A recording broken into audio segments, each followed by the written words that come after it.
नमस्कार दोस्तों, हमारे चैनल कहानी किस्सा 24 में आप लोगों का बहुत बहुत स्वागत है।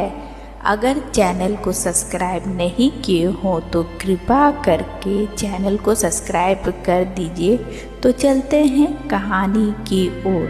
हमारे बृहस्पति देव ऐसे ही हैं, जैसे मन में कामनाएं हैं सभी को पूर्ण करते हैं। सद्भावना पूर्वक बृहस्पतिवार का व्रत करता है अथवा कथा पढ़ता है और सुनता है और दूसरों को भी सुनाता है, बृहस्पति देव उसकी सभी मनोकामना पूर्ण करते हैं। तो चलिए कथा सुनते हैं। ओम भगवते वासुदेवाय नमः। तो कथा इस प्रकार से है। प्राचीन काल में एक ब्राह्मण रहता था। वह बहुत निर्धन था। उसके कोई संतान नहीं थी। उसकी स्त्री बहुत मलिनता के साथ रहती थी। वह स्नान न करती थी, किसी देवता का पूजन न करती थी। इससे ब्राह्मण देवता बड़े दुखी थे। बेचारे बहुत कुछ कहते, किंतु उसका परिणाम कुछ न निकला। भगवान की कृपा से ब्राह्मण स्त्री के कन्या रूपी रत्न पैदा हुआ। कन्या बड़ी होने पर प्रातः स्नान करके विष्णु भगवान का जाप ताप व्रत करने लगी। अपने पूजन पाठन को समाप्त करके विद्यालय जाती तो अपने मुट्ठी में जौ भर के ले जाती और पाठशाला के मार्ग में डालती जाती। तब यह जौ पूर्ण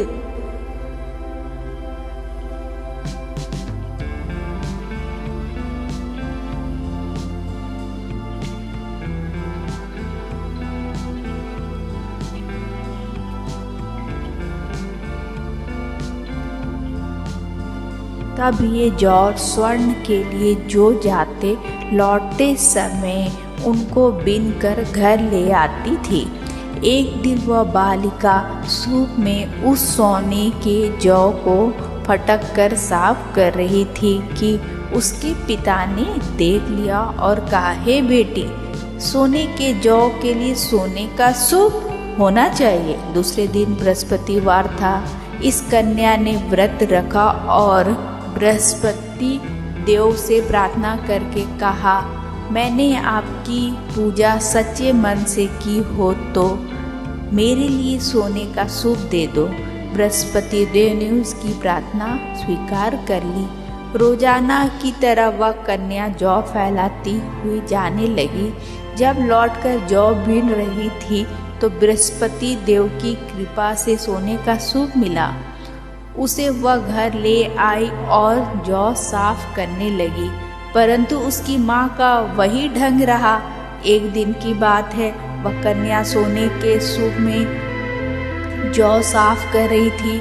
उस समय उस शहर का राजपुत्र वहां से होकर निकला।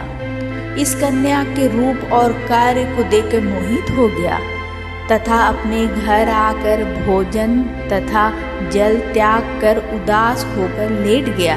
राजा को जब इस बात का पता लगा तो वह अपने प्रधानमंत्री के साथ उसके पास गए और बोले, हे बेटा, तुम किस बात का कष्ट है? किसी ने तुम्हारा अपमान किया है अथवा और कारण भी हो सकता है, तो कहो, मैं वही कार्य करूँगा जिसे तुम्हारी प्रसन्नता हो। अपने पिता की राजकुमार ने बातें सुनी तो वह बोला, पिताजी, आपकी कृपा किसी बात का दुख नहीं है। किसी ने मेरा अपमान भी नहीं किया, परंतु मैं उस लड़की से विवाह करना चाहता हूँ जो सोने के सूप में जौ साफ कर रही थी। यह बात सुनकर राजा आश्चर्य में पड़ गया और बोला, हे बेटा, इस तरह की कन्या का पता तुम ही लगाओ, मैं उसके साथ तेरा विवाह अवश्य ही करा दूंगा। उस राजकुमार ने उस लड़की के घर का पता बतलाया। तब मंत्री उस लड़की के घर गए और ब्राह्मण देवता को सभी हाल बताया।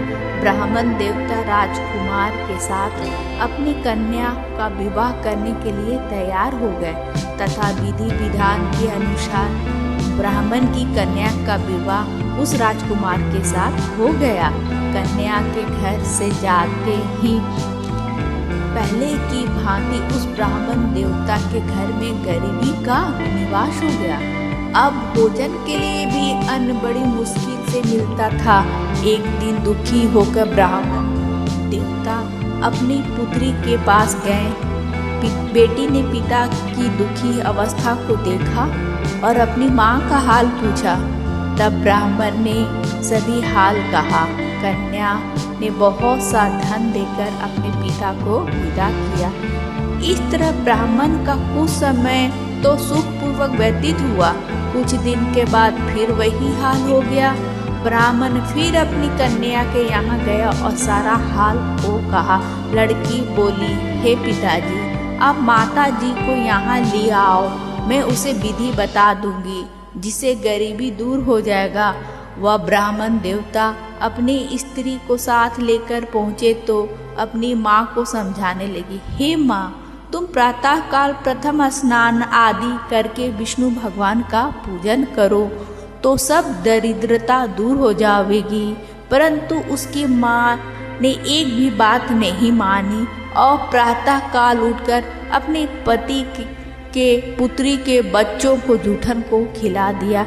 इससे उसकी पुत्री को भी बहुत गुस्सा आया और एक रात को कोठरी के सभी सामान निकाल दिया और अपनी माँ को उसमें बंद कर दिया। प्रातःकाल उसे निकाला तथा स्नान आदि करा के पाठ करवाया तो उसकी माँ की बुद्धि भी ठीक हो गई और फिर प्रत्येक बृहस्पतिवार को व्रत रखने लगी। इस व्रत के प्रभाव से उसके माँ बाप बहुत ही धनवान और पुत्रवान हो गए और बृहस्पति जी के प्रभाव के इस लोक में सुख भोग कर स्वर्ग को प्राप्त हुए।